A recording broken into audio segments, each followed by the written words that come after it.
Rashid bulletin की शुरुआत इस वक्त की बड़ी खबर से करेंगे। जम्मू कश्मीर के कठुआ जिले से बड़ी खबर आ रही है, जहां पर central bureau of investigation team की एक कार्रवाई हुई है कठुआ जिले के अंदर, जहां पर इस वक्त सीबीआई की बड़ी कार्रवाई चल रही है। और इस कार्रवाई में अब सीबीआई के यानी सेंट्रल ब्यूरो ऑफ इन्वेस्टिगेशन के शिकंजे में कठुआ में साबिक वजीर चौधरी लाल सिंह के घर पर छापा पड़ा है। हुकाम के मुताबिक सीबीआई की छापामार कार्रवाई आज सुबह सवेरे करीब 6 बजे अमल में लाई गई, इस वक्त भी जारी है। और लाल सिंह की सरबराही में चलने वाले एक तालीमी ट्रस्ट को लेकर रिश्वतस्तानी का मामला जो कि इन दिनों सुर्खियों में है, जिसे लेकर तहकीकात चल रही हैं। यह केस गुज़श्ता बरस जून के महीने में दर्ज हुआ था। लाल सिंह ने साल 2018 में भारतीय जनता पार्टी से जब अलहदगी इख्तियार की थी, तो उसके बाद ही वो कई सवालों के घेरे में आने लगे थे और डोगरा स्वाभिमान संगठन नामी तंजीम की भी उन्होंने बुनियाद डाली थी, जिसके वो सरबराह हैं। और एक ट्रस्ट का मामला, एक ऐसी जमीन पर जिसे गैर कानूनी तरीके से खरीदने या गैर कानूनी तरीके से जिस पर कब्जा जमाने का इल्जाम चौधरी लाल सिंह पर लगा है। और इसी में तहकीकात का मामला जब ज्यादा आगे चला तो इस वक्त चौधरी लाल सिंह के घर पर सीबीआई की टीम ने छापा मारा है। और सिर्फ चौधरी लाल सिंह ही नहीं, साबिक महकमा माल के कुछ अफसरान मौजूदा वक्त में भी जो महकमा माल के साथ रेवेन्यू डिपार्टमेंट के साथ काम कर रहे हैं, और इसके साथ साथ एक रिटायर्ड डिप्टी कमिश्नर के घर पर भी छापेमार कार्रवाई हुई है, जिसमें इस वक्त पूछताछ चल रही है। बताया जा रहा है कि इस वक्त चौधरी लाल सिंह डोगरा स्वाभिमान संगठन के जो इस तंजीम के हेड हैं, वो इस वक्त घर पर मौजूद हैं। सीबीआई उनसे पूछताछ कर रही है और रिश्वतस्तानी का मामला भी, साथ ही साथ गैर कानूनी तरीके से कब्जा जमाने की कोशिश हुई है। ये इल्ज़ाम उन पर है कि जहां पर उन्होंने ट्रस्ट तामीर किया है, जो ट्रस्ट बनाया है, ट्रस्ट चल रहा है, उसके लिए जो ज़मीन है वो गैर कानूनी तरीके से उन्होंने ली है। इसके बाद ही कार्रवाई शुरू हुई है और अब तक जिसमें तहकीकात चल रही थी, आज बिलाखिर उनके घर पर छापा पड़ा है। ये दूसरी मर्तबा हुआ जब किसी खुसूसी टीम ने उनके घर पर आज छापेमारी की हो और चौधरी लाल सिंह से पूछताछ की जा रही है। चौधरी लाल सिंह के साथ साथ इस वक्त सीबीआई की टीम, जो कि एक रिटायर्ड डिप्टी कमिश्नर के घर भी पहुंची है, वहां पर भी छापेमारी हुई है, जरूरी दस्तावेजात लिए गए हैं और पूछताछ चल रही है। इसके अलावा साथ ही साथ जो महकमा माल के कुछ अफसरान हैं, जिनसे इस वक्त पूछताछ थोड़ी देर पहले शुरू हुई थी, आखिरी इतलात जो मिल रही हैं कि चौधरी लाल सिंह जो घर में ही इस वक्त मौजूद हैं और उनसे इस वक्त सीबीआई के जो जिम्मेदारान हैं वो सवाल जवाब कर रहे हैं। लेकिन साथ ही साथ आपको ये भी बताते चले कि चौधरी लाल सिंह, जिनने भारतीय जनता पार्टी को खैराबाद कहा था साल 2018 में, भारतीय जनता पार्टी और पीडीपी की हुकूमत में वो वज़ीर जंगलात भी रहे। इसके अलावा महकमा सेहत भी उनके पास रहा और काफ़ी खिदमात उन्होंने अंजाम दी हैं। और उसके बाद जब बीजेपी से उन्होंने अलहदगी अख्तियार की, तो उस वक्त चौधरी लाल सिंह, जिनने एक तंजीम बनाई, डोगरा स्वाभिमान संगठन नामी तंजीम की बुनियाद डाली, जिसका इस वक्त भी जम्मू कश्मीर के अंदर जब हम सियासी महाज पर देखते हैं तो कहीं ना कहीं जम्मू के कुछ सूबों के अंदर ज़रूर नाम नज़र आता है। लेकिन आपको याद होगा कि चौधरी लाल सिंह, जिनका एक अहम किरदार पिछली हुकूमत में रहा, गुज़श्ता बरसों में जब वो वज़ीर थे, तो न सिर्फ फॉरेस्ट डिपार्टमेंट बल्कि महकमा सेहत भी उनके पास रहा और काफ़ी खिदमात उनकी सराही भी गई। और उसके साथ साथ कई मामलात को लेकर वो सुर्खियों में भी रही, ख़ास तौर से उस मामले को लेकर जो कठुआ के अंदर वाक़या पेश आया था, जहाँ पर एक बच्ची की असमत रेज़ी का मामला सामने आया था। लेकिन उसके बाद से ही लगातार उन्होंने मामले में सीबीआई तहकीकात का मुतालबा किया था और वहां से मुतालबा करते करते सीबीआई उनके घर आ पहुंची। और ये मामला अलग है, रिश्वतस्तानी का मामला, ट्रस्ट जहां पर बनाया गया है, उस ज़मीन का मामला जिसको लेकर उनके खिलाफ शिकायतें थी। और अब चूंकि मामले में तहकीकात चल रही हैं, तो सेंट्रल ब्यूरो ऑफ इन्वेस्टिगेशन की टीम की तरफ से ये कार्रवाई शुरू की गई है। इस वक्त उनसे पूछताछ चल रही है।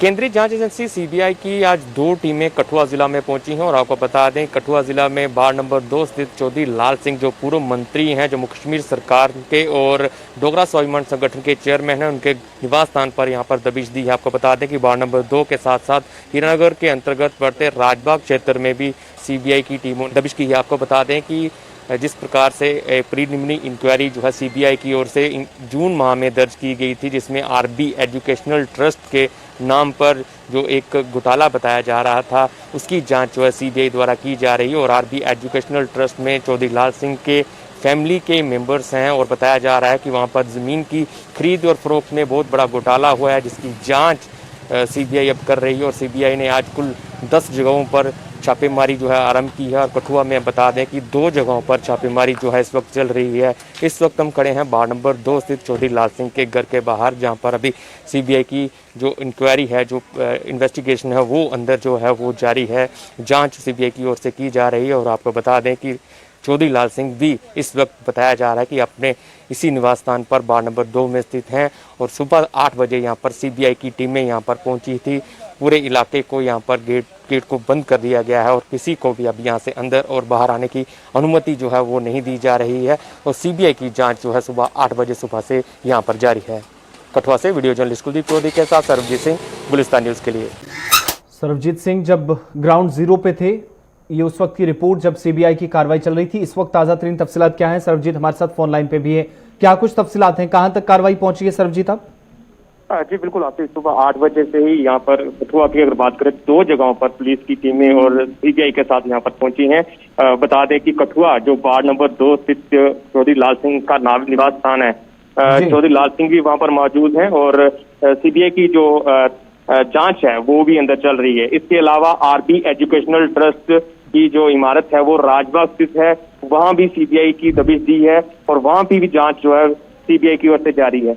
बताया जा रहा है कि कई टीमें सीबीआई की कठुआ में पहुंची हैं और अभी कठुआ की अगर बात करें तो 2 जगहों पर जांच सुबह से जारी है। 8 बजे से सीबीआई के कई आला अधिकारी यहाँ पर पहुंचे हैं।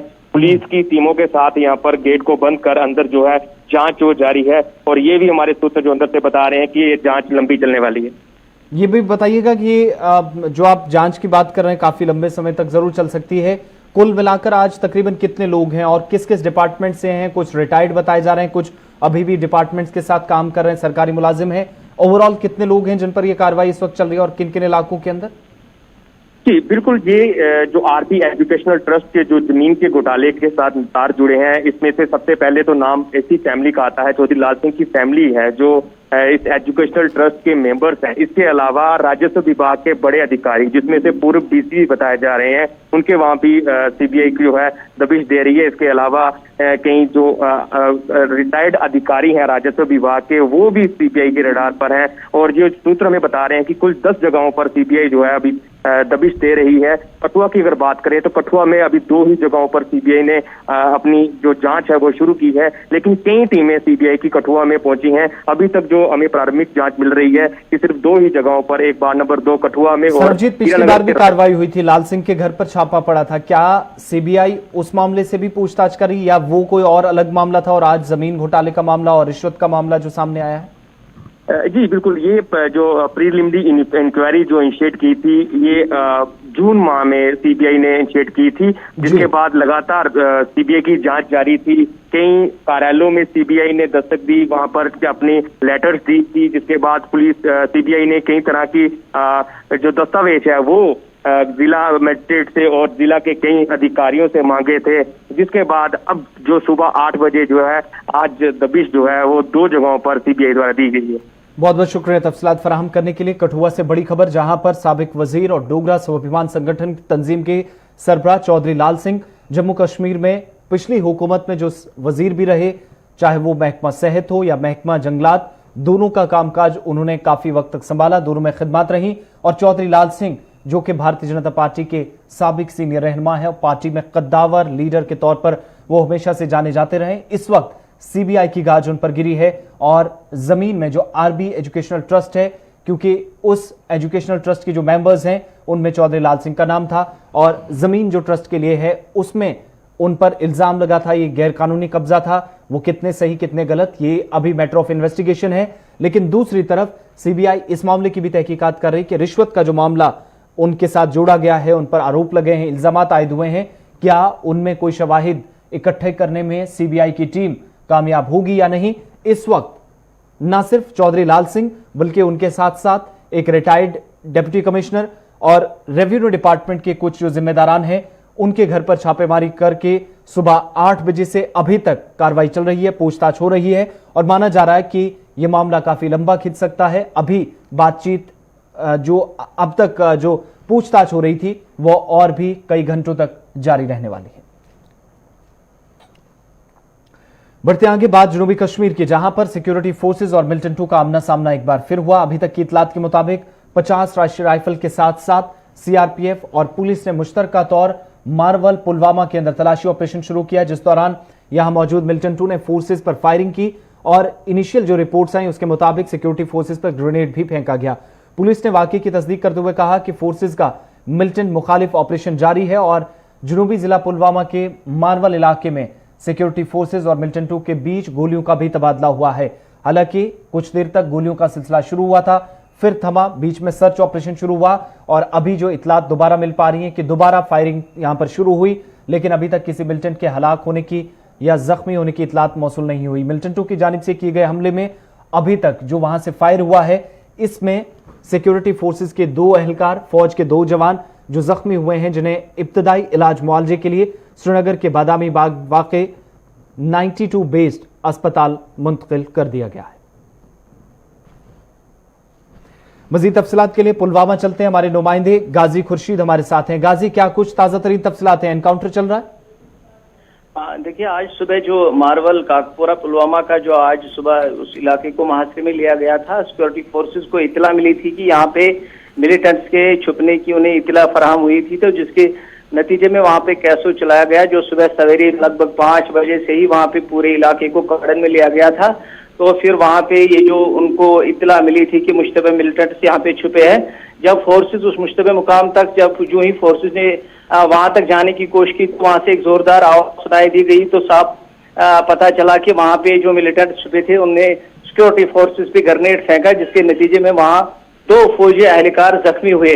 तो अभी की जो सूरज हाल है, उसके बाद कोई कांटेक्ट वगैरह एस्टैब्लिश नहीं हुआ मिलिटेंट्स के और सिक्योरिटी के दरमियान। तो बाद में उस इलाके को, पूरे इलाके को सर्च में लिया गया, कॉर्डन में लिया गया, तो वहां पे तलाशी मुहिम जारी कर दी गई। अभी तक की जो इत्तला है, वहां पे पूरे ये जो मकानात है उनका ये जो सर्च ऑपरेशन चलाया जा रहा है अभी भी, और लगता है कि मिलिटेंट शायद वहां से फरार हो चुके हैं, लेकिन तनाव जो कशीदा सूरत हाल है वो बनी हुई है इलाके। शुरुआती रिपोर्ट्स जो आई थी कि रिहायशी इलाका है, यहां से फरार हो भी सकते हैं मिलिटेंट, लेकिन जैसे जैसे दिन आगे बढ़ा, ऑपरेशन को वसी इस वक्त किया गया सीआरपीएफ, पुलिस और फौज की तरफ से, क्या मजीद वक्त इसमें लग सकता है या किसी तरह के शक व शुबहात जो सिक्योरिटी फोर्सेज के इस इलाके में मिलिटेंट मौजूद हो सकते हैं या उनके रहने की कोई इस वक्त गुंजाइश है? देखिए, मैं सुबह से लगभग मैं सुबह खुद भी यहाँ पहुंचा था, लेकिन उस वक्त की जो सूरत हाल थी वो कुछ अब थोड़ी हट के लग रही है, क्योंकि ये पूरे इलाका, ये जो पूरा इलाका है, जब इसको मुहासरे में लिया गया, काफी फौज यहाँ पे तैनात की गई है, चारों ओर इस इलाके को घेरे में लिया गया था और अभी तक की जो कार्रवाई है, करीबन पूरे गाँव की तलाशी हो गई है, पूरे गाँव को गया है। अब कुछ मकान रह गए हैं जिनकी तलाशी अभी जारी है, कुछ 10, 12, 15 मकान अभी भी है जहां पे अभी तलाशी कार्रवाई जारी है। और लेकिन सुबह से अभी तक ना वहां से कोई फायर हुआ, ना यहाँ से कोई फायर हुआ। बिल्कुल ये जो फायरिंग का सिलसिला सुबह शुरू हुआ था वो पूरी तरह से बंद हो चुका है। तो इसके साथ जाहिर होता है कि सर्च ऑपरेशन अभी भी जारी है। हाँ, बिल्कुल सर्च ऑपरेशन अभी भी जारी है और इलाके में ये जो करने के लिए सिक्योरिटी फोर्सेज की मुश्तरका कार्रवाई पुलवामा के अंदर मारवल का इलाका, जहां पर मिलिटेंट टू के मौजूद होने की इतलात मिली थी और सर्च ऑपरेशन शुरू किया गया था। इसी दौरान गोलियां दोनों तरफ से चली। अब गोलियां जरूर थमी हैं, लेकिन सर्च ऑपरेशन, तलाशी कार्रवाई जारी है। बढ़ते आगे बात लोकसभा के मॉनसून सेशन की करते, क्योंकि कल इसकी शुरुआत हुई, आज दूसरा दिन है और आज वजीर दिफा राजनाथ सिंह का ऐवान में लाइन ऑफ एक्चुअल कंट्रोल के मसले पर बयान सामने आएगा। चीन के लिए एक ब्लूटूथ में अमेरिका और मंगोलिया में जहां पर लगातार इस वक्त बातचीत दूसरी तरफ से चल रही है, वहीं एलएसी के मामले पर आज वजीर दिफा राजनाथ सिंह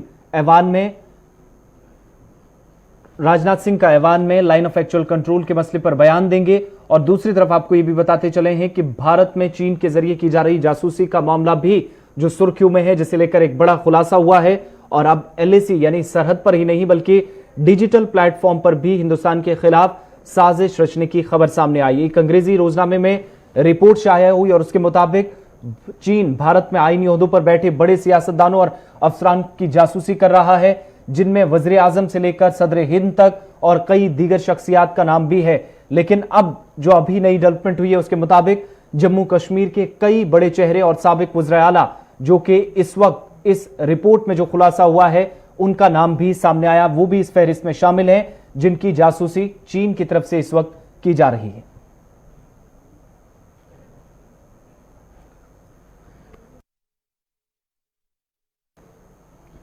रिपोर्ट के मुताबिक चीन की नजर, ये जो चीनी कंपनी है, वज़ीर आज़म नरेंद्र मोदी समेत साबिक और मौजूदा वज़ीर आला, 24 वज़ीर आला, 350 अरकान पार्लियामेंट, अरकान असेंबली, मेयर, सरपंच और अफसरान की जासूसी कर रहा है और 1350 अफराद की जासूसी की जा रही है।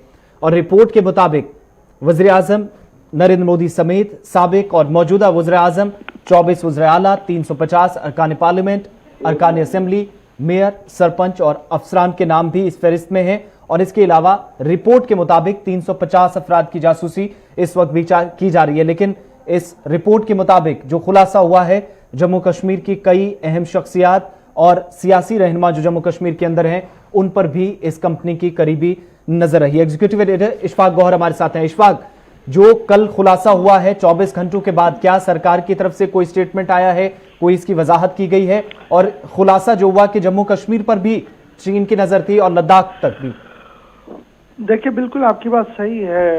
लगभग जहां जहां से भी चीन के साथ सरहदें मिलती हैं, वहां पर चाइना ने अपना पूरा असर जो है वो दिखाया है। जुडिशरी में असर दिखाया, हायर हायरार्की में असर दिखाया, पॉलिटिशियंस का पर उसका असर है। और डिटेल इन्वेस्टिगेशन रिपोर्ट ये बताती है कि जो बहुत बड़े क्रिमिनल्स हैं, जिनके ट्रैक रिकॉर्ड्स हैं, वो भी कहीं ना कहीं ट्रैक पर थे चाइना के। तो ये जो सिचुएशन अभी उभर कर सामने आई है, ये इंटरनल सिक्योरिटी के लिए एक बड़ा चैलेंज और थ्रेट जो है वो माना जा सकता है।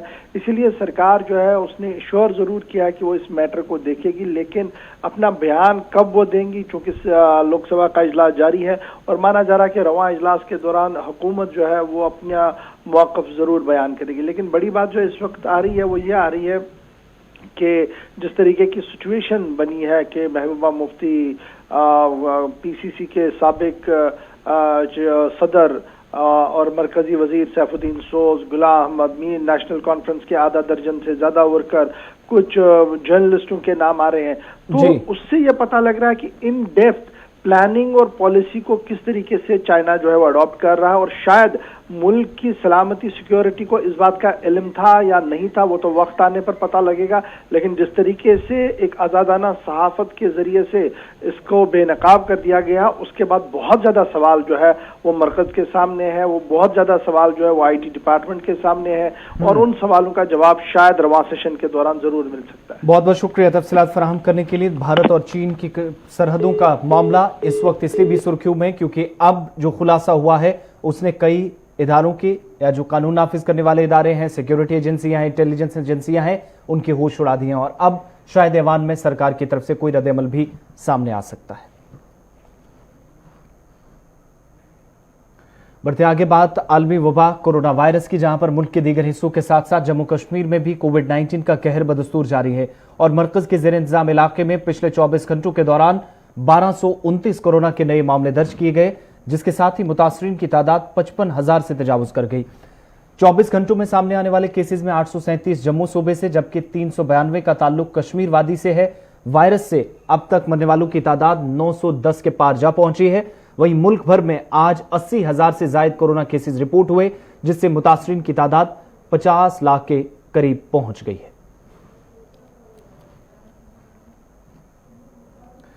इधर जम्मू कश्मीर इंतजामिया ने 21 सितंबर से वादी भर में स्कूल दोबारा खोलने के लिए तैयारियां शुरू कर दी हैं और जराये के मुताबिक स्कूल 50% अमले और तलबा के साथ स्कूल दोबारा खुलेंगे। तलबा को अपने वालिदैन से तहरीरी तौर पर इजाजत मिलने के बाद ही इंतजामिया या मुतलका महकमा स्कूलों में दाखिल होने की इजाजत देगा। वादी भर में और जम्मू सूबे के अंदर स्कूल काफी अरसे से बंद है और क्लासरूम्स की हालत ठीक नहीं है, जिसको मद्देनजर रखते हुए स्कूलों में तैयारियां चल रही हैं और इसका पहला मरहला जारी है। इस दौरान स्कूलों के सरबराहान अपने अपने अमले के रोस्टर चार्ट्स तैयार करेंगे। जराये के मुताबिक 8वीं जमात तक का जो पढ़ाने वाले जो उसातिज़ा होंगे, अमला होगा, वो 50% ही रोजाना स्कूल में रिपोर्ट करेगा, जबकि 9वीं, 10वीं, 11वीं और 12वीं जमात के तलबा 50% तक आ सकेंगे। ताहम उन्हें वालिदैन के साथ साथ रज़ाकाराना तौर पर भी फैसला लेना होगा और तहरीरी तौर पर एक जवाब स्कूल को देना होगा क्या वो स्कूल जा सकते हैं या नहीं, जिसके बाद उन्हें स्कूल इंतजामिया भी इजाज़त देगी। ये वालिदैन पर इंसार करेगा कि आया वो अपने बच्चों को इजाजत देंगे या नहीं। ताहम ऑनलाइन क्लासेस और दीगर हिस्सों के तालीमी प्लेटफॉर्म काम करते रहेंगे। कोविड-19 के दरमियान इस वक्त ऑनलाइन क्लासेस जारी रहेंगी। इधर आलमी वबा कोरोना वायरस के नतीजे में नाफिज लॉकडाउन की वजह से मुल्क भर में शादी की तकरीबात को कई बार मुलतवी करना पड़ा है और मरकज के जेर इंतजाम जम्मू कश्मीर में भी शादी की तकरीबात में जहां लॉकडाउन में कमी देखी गई है, ताहम रिवायती अंदाज से हटकर कुछ लोगों ने अपनी तईश और धूमधाम वाली शादी की जगह छोटी और करीबी लोगों पर मबनी तकरीबात को तरजीह दी है। अनलॉक के साथ ही लोगों ने रिवायती अंदाज में शादी की तकरीबात को रोककर छोटी तकरीबात की शुरुआत कर दी। ताहम गुज़श्ता कई रोज से शादी की तकरीबात में दर्जनों लोग कोरोना मुस्बत पाए जा रहे हैं। मौजूदा सूरत हाल को देखते हुए वादी कश्मीर में भी मकामी लोगों बिलखुसूस नौजवानों ने अवाम पर जोर दिया कि खतरात को देखते हुए फिलहाल बड़ी तकरीबात से गुरेज किया जाए, ये शादी की तकरीबात को मनसूख किया जाना चाहिए। बाज मुबस्सरीन ये भी कहते हैं कि हालात की वजह से रवायती तौर पर शादी की तकरीबात मनसूख होने से अखराजात कम हुए हैं, जिससे एक बड़े तबके के कंधों पर बोझ कम हुआ। Beautiful memory for your lifelong, so I definitely recommend you to hire Zoom production. मैं मखदूम अली। ये जो इस वक्त ये कोविड-19 चल रहा है, इसमें हमें बहुत एहतियात करना पड़ेगा। ये शादियों पे जो भीड़ भाड़ होती है वो नहीं रखनी चाहिए। ऐसे भी बहुत लोग हैं जिन्होंने मतलब शादियाँ तो की लेकिन कम लोगों को बुलाया। 10 लोगों से अगर बात करें या 20 लोगों से शादी नहीं हो सकती, जरूरी 500 लोगों को बुलाने की जरूरत है? नहीं, वो बात सही है, लेकिन इस वक्त करे जब अल्लाह ताला हमें उसी मतलब वापस लाए, वो नॉर्मल सी लाए ज़िंदगी में, मतलब ये उसी के हाथ में है, करे। लेकिन इस वक्त जो है, इस वक्त वो गवर्नमेंट का साथ दे। मुझे लगता है कि जो पढ़े लिखे हैं उनसे ज़्यादा गलतियां हो रही हैं, जो क्या जिनको पता भी नहीं है कि कोविड है, ये ऐसी कुछ बीमारी है, वो अच्छे से फॉलो कर रहे हैं रूल्स। जैसे हमारे बुजुर्ग हैं, वो घर से निकल ही नहीं रहे। मैं अपने बारे में बोलूँ तो मेरी नानी है, वो जब घर से निकलती है तो फुल कवर में निकलती है, मास्क पहन के निकलती है, सोशल डिस्टेंस में रखती है। तो फिलहाल हमारी ज़िंदगी उससे ज़्यादा ज़रूरी है। जब ज़िंदगी है तब शादी भी होगी। फिलहाल हमें रोक देनी चाहिए ये सब चीज़ें, बाद में हो सकती है। अगर आपको आप ज़रूरी करनी है तो आप जैसे वलीमा होता है वो कैंसिल करें, आप निकाह पढ़ ले और शादी हो जाएगी। किस हद तक वाजे को हम पूछते हैं भाई, चश्ता ग्लाउज लोगमुत, मास्क लोगमुत या साफ सुथरा रोलमुत, क्या हम यहाँ से पूछते हैं कि खाने के साथ ही हम लोग बिजी रहते हैं? कश्मीरी जब वाजवान देखते हैं तो सब कुछ भूल जाते हैं तो फिर बाकी सब तो याद ही नहीं रहता। तो मुझे लगता है ये सब चीज़ें अभी नहीं करनी चाहिए। अभी फ़िलहाल हमें अपनी ज़िंदगी को प्रोटेक्ट करना चाहिए और दूसरों को भी बचाना चाहिए खुद के साथ। अगर हम बात करें जिस तरीके से डिस्ट्रिक्ट एडमिनिस्ट्रेशन ने पहले ही कुछ गाइडलाइंस शादियों को लेकर, मैरिज फंक्शंस को लेकर प्रोवाइड की थी, तो हम कह सकते हैं वो कागजी कार्रवाई है, क्योंकि लोगों की तरफ से लापरवाही, दुल्हा दुल्हन भी कोविड के शिकार, और साथ ही साथ कहीं कहीं जगह पर यह भी खबरें हैं कि डिपार्टमेंट और चेकिंग स्क्वाड जो रखे गए हैं उनकी तरफ से एक बहुत बड़ी नेग्लिजेंस। तो फिलहाल आप भी जानते हैं, हम भी जानते हैं कि कोविड का कहर जारी है, मगर जमीनी सतह पर ऐसा क्यों, ये हम नहीं कह सकते हैं, क्योंकि हम खुद समझदार हैं और समझ के जो ना समझे वो मेरी समझ में ना समझ है। With video journalist Abid Qadir के साथ सैयद इरफान फाजिल, JK 24/7 न्यूज कश्मीर। शुमाली कश्मीर के सोपोर कस्बे के साथ लगने वाले रामपुरा और राजपुरा गांव के लोगों को आज बरसों बाद एक बड़ी सौगात मिली है। रामपुरा और राजपुरा के अवाम के चेहरों पर उस वक्त मुस्कान लौट आई जब इन इलाकों में पहली बार मोबाइल नेटवर्किंग खिदमात लोगों को मैसर हुई। अगरचे वादी कश्मीर में साल 2002 और 2003 में मोबाइल खिदमात की शुरुआत हुई, ताहम वादी के अवाम का दुनिया के साथ राब्ता तो मुमकिन हुआ। कई ऐसे इलाके रामपुरा और राजपुरा समेत जहां पर अवाम मोबाइल खिदमात से बरसों तक महरूम रही। मोबाइल टेलीकॉम कंपनियों और इंतजामिया की कोशिशों के बायस इस इलाके में मोबाइल खिदमात पहुंच पाई हैं। मकामी आबादी ने जहां टेलीकॉम कंपनियों या इंतजामिया के कामकाज को सराहा, वहीं अवामी मसाइल को इंतजामिया के सामने उजागर करने के लिए गुलिस्तान न्यूज की टीम के लिए भी इजहार तशक्कुर किया। गवर्नमेंट ऑनलाइन क्लास दिवान कस वो तुम यतनस 1 सितंबर गो 2020 स्टार्ट हेको वन सन बच्चे हेकन पढ़ित, तो इसलिए वारिया शुक्र गुजार गुलिस्तान न्यूज कि इमो आय वक्तदार वक्त, तमो बोज सान दलील, इमो वात सन शिकायत वात ब्रोट, तो अत गो सदबाब आज बनो जियो टावर, तो इसलिए कर वारिया शुक्रिया जियो वालन हुंद तो जनाब गुलिस्तान न्यूज हुंद कि बनो टावर।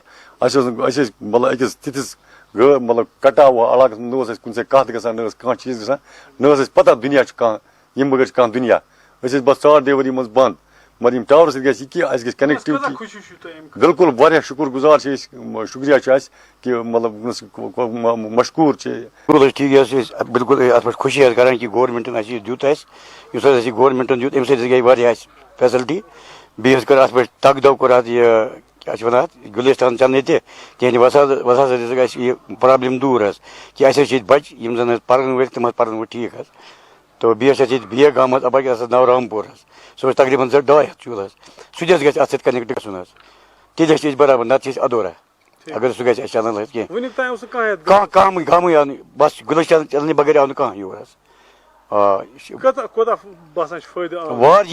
फायदा क्या दुनिया नीच मुल्क नीच सारी जिला बारामूला के सोपुर कस्बे के हरदशिबा नामी गांव में पत्थर की कान से पसियां गिराने से नजदीकी गांव में खौफ व हरास का माहौल है। इस वाकये में अगरचे कोई जानी या माली नुकसान नहीं हुआ, ताहम मकामी लोगों ने इस मकाम पर कानकुनी पर रोक लगाने पर मुतालबा किया है। लोगों की जान माल के तहफ़्फ़ुज़ को यकीनी बनाने पर जोर दिया गया है। सोपुर कस्बे में से चंद किलोमीटर की दूरी पर वाक़ हरदशिबा गांव में गुज़श्ता दिनों पत्थर की खान से एक पहाड़ का एक बड़ा हिस्सा टूट जाने से अवाम को कई खतरात लाहक है। इस ज़मीन में एडिशनल डिप्टी कमिश्नर सोपुर ने बात करते हुए कहा कि जिला इंतजामिया ने इस हादसे का नोटिस लेते हुए इस जगह किसी भी कानकुनी पर मुकम्मल पाबंदी आयद कर दी है और उनके मुताबिक मुतलका महकमे को हिदायत दी गई है कि इस कान के किनारे एक मजबूत बांड या प्रोटेक्शन वॉल तामीर की जाए ताकि मजीद नुकसान से बचा जा सके। चलान गवर्नमेंट अपील कर अत तुथ सैलाब ग बस्ती कत काल सतम बर्दाश्त कर कह तुथ इलाजा करो बस्ती मुश्क सहलाब मज तो दह दह वो स्टेज अगर आर्डर ग आर्डर कुछ कड़ान पे कुछ आर्डर फटरान फिक्र कर क्या पे चालू तो अगर गवर्नमेंट ये पे बंद तक कम हाको बीज बचाव बचाव को वो पे पोजिशन मौके पे क्या गुमत पंचायत थोड़ा बहुत ग बंद सक बीज बचाव बाकी कुछ गवर्नमेंट का मतलब हतमी इलाज युद्ध कह मकला। ये मसला यहाँ पे स्टोन कैरिंग चल रही थी पिछले कई साल से, बल्कि 1-2 डिकेड से चल रही थी, लेकिन ये जो क्या नाम है हाथों से कर रहे थे लोग, लेकिन जब से मशीनरी आ गई है तब से बहुत बड़ी प्रॉब्लम हो गई है। हमने बार बार हुकाम से दरख्वास्त की कि आप इसका नोट्स ले लें, लेकिन कोई संजीदा नोट्स नहीं लिया गया। बदकिस्मती से आज हमें ये डिजास्टर देखना पड़ा। अल्लाह ने रहम किया कि हम लोग जो है हमारे घर नीचे हैं, ये जो इतने बड़े बड़े पत्थर हैं जो यहाँ रुक गए, अगर अल्लाह का फजल शाम बहाल नहीं होता तो हम तो आज तो हमारा काम तमाम हो चुका होता। तो हमारी रिक्वेस्ट है आपके माध्यम से, हम गवर्नमेंट से भी अपील करना चाहते हैं और जो भी कंसर्न अथॉरिटीज़ हैं उनसे हम अपील करना चाहते हैं कि आप इसका संजीदा। बेसिकली क्या है कि वहाँ पर ये स्टोन क्वेरिंग होती है, कुछ लोग काफ़ी सालों से वहाँ पर स्टोन क्वेरिंग करते हैं और अपना वो रोज़गार उसी हिसाब से वो मेंटेन करते हैं। लेकिन जब ये देखा गया कि उसमें डेंजर है, इमीडिएटली उसके नीचे बहुत सारे सिविलियंस लोग रहते हैं, तो उससे इरोजन का बहुत बड़ा डेंजर था। तो 2 साल पहले ही उसको बैन किया गया था और हमने वहाँ एक 100 मीटर थ्रू रूरल डेवलपमेंट के सहायता से एक 100 मीटर का बांध हम बना रहे हैं